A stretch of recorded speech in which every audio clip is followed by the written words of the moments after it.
నాయకుడుగానో జగన్మోహన్ రెడ్డి గారి అభిమానిగానో కాదు, ఆంధ్ర రాష్ట్ర పౌరుడుగా, ఉమ్మడి గుంటూరు జిల్లా బిడ్డగా ఈ రోజున ఆంధ్ర రాష్ట్ర ప్రజలకి విజ్ఞప్తి చేయడానికి, కొన్ని నిజాలు తెలియజేయడానికి ఈ పత్రికా సమావేశం ఏర్పాటు చేశాం. నిన్న జగన్మోహన్ రెడ్డి గారు స్పష్టంగా ఏదైతే ఆంధ్ర రాష్ట్ర ప్రజల భవిష్యత్తు కొరకు, రాబోయే తరాలు హర్షించే విధంగా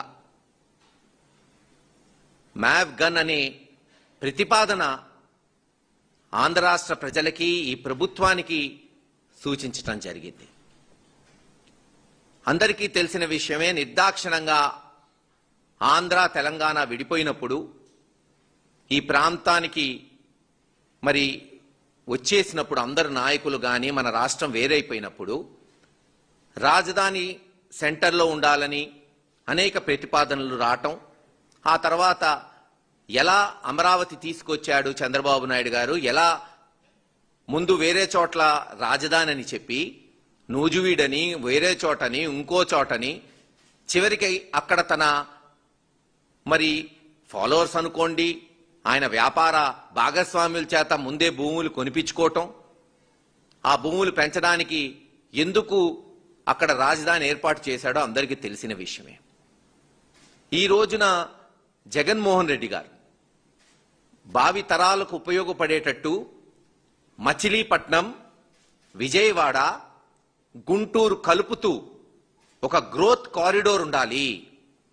ఎలాగైతే చెన్నైకి పోర్ట్ ఉందో, ఎలాగైతే హైదరాబాద్, సికింద్రాబాద్ జంట నగరాలు ఒక మహానగరంగా ఏర్పడినాయో, ఆ రెండిట్లో ఉన్న లక్షణాలు ఈరోజు ఈ ప్రాంతంలో మీరు మచిలీపట్నంలో పోర్టు కావచ్చు, ఇక్కడ విజయవాడ, గుంటూరు జంట నగరాలు రాబోయే తరాలకు బృహత్తర నగరంగా మారుతూ, అలాగే అమరావతిని కూడా అభివృద్ధి చేసుకుంటూ అన్ని కోణాల్లో ఆలోచించే ఈ ప్రపోజల్ తీసుకొచ్చారు.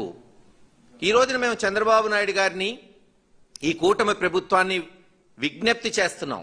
మాకు తెలుసు మీకు జగన్మోహన్ రెడ్డి గారంటే కోపం, చంద్రబాబు నాయుడు గారికి కుళ్ళు, ఈర్ష, సొంత పార్టీ పెట్టుకొని ఆయన ఎక్కడా వెన్నుపోటు పొడవకుండా సొంత పార్టీ పెట్టుకొని అనాది కాలంలోనే ఆంధ్ర రాష్ట్రంలో రాజకీయంగానే, కేవలం ఈ రాష్ట్రం కాదు దేశంలోనే తనకంటూ ఒక పేరు సంపాదించుకున్నాడు. ఈ రోజున ఎవరు ఒప్పుకున్నా ఒప్పుకోపోయినా తెలుగుదేశం నాయకులు ఒక బలమైన శక్తిగా ఈ ప్రాంతంలో, ఈ రాష్ట్రంలో, ఈ దేశంలో ఎదిగాడు. ఆయన మీద కోపం ఉంటే ఇప్పటికే అనేక రకాలుగా కక్షలు తీర్చుకుంటున్నారు. కానీ ఆంధ్ర రాష్ట్ర భవిష్యత్ ఎందుకు పణంగా పెడుతున్నారు? ఆలోచించండి. ఈరోజు ప్రతిపక్ష నాయకుడు ఒక సూచన ఇచ్చాడంటే దాంట్లో నిజమెంత, వాస్తవం ఎంత?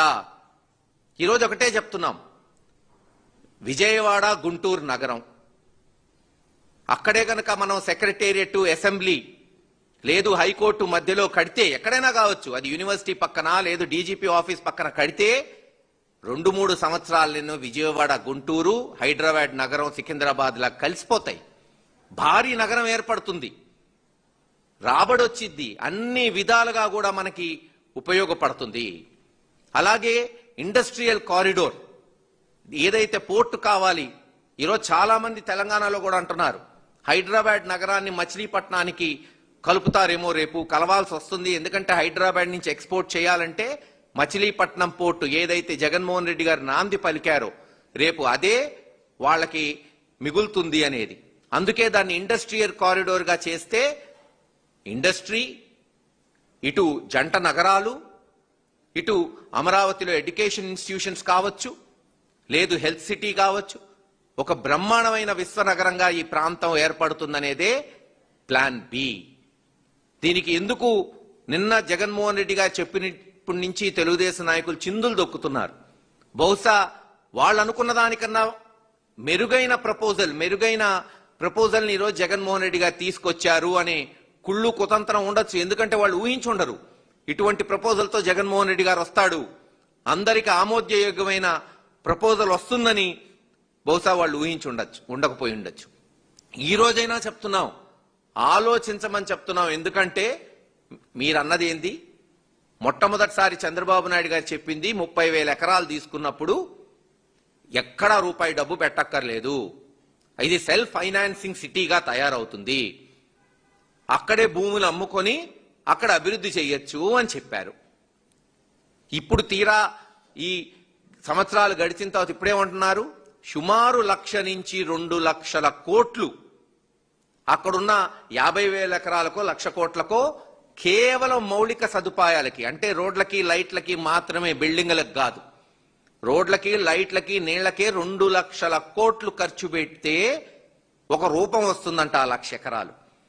2,00,000 కోట్లు అప్పు తెచ్చి ఆంధ్ర రాష్ట్ర ప్రజల మీద భారం వేసి కేవలం రోడ్లు లైట్లు నీళ్లు ఇస్తే మరొక 3-4 లక్షల కోట్లు అప్పు చేసి అక్కడ బిల్డింగులు కట్టాల్సి వచ్చే. ఇది అయ్యేదెప్పుడు?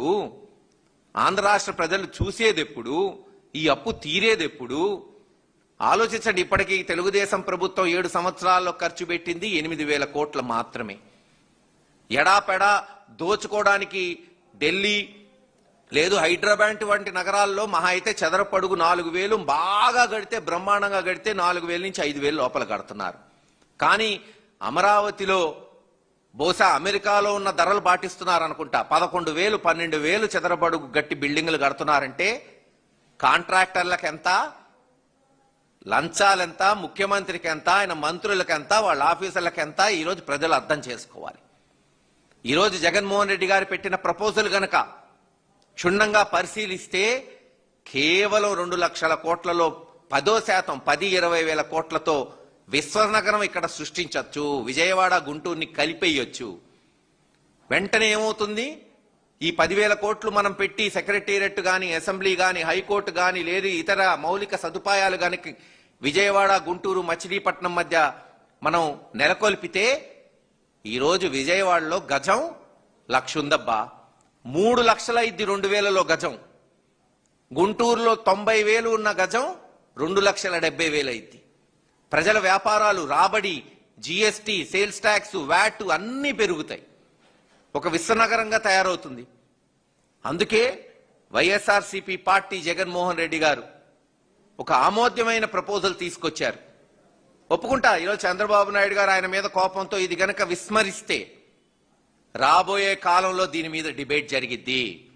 ఎందుకు ఇన్ని లక్షల కోట్లు అమరావతిలో గంగపాలు పోసింది ఈ కూటమి ప్రభుత్వాన్ని త్వరలో ప్రశ్నించే రోజు వస్తుంది. ప్రజలు అడుగుతారు. ప్రతి మనిషి మీద అప్పు చేసి నువ్వు తీసుకెళ్లి కేవలం అమరావతిలో చంద్రబాబు నాయుడు గారికి 5,000, 10,000 ఎకరాలు ఉన్నాయి కాబట్టి ప్రజల డబ్బు ఆడ ఖర్చు పెట్టి ఆయనకున్న ఎకరం ఏదైతే 10 లక్షలకో 20 లక్షలకో ఉన్నది ఈరోజు 5 కోట్లకో 10 కోట్లకో 15 కోట్లకో పెంచుకోవడానికి ప్రజల డబ్బు వాడాడనే సత్యం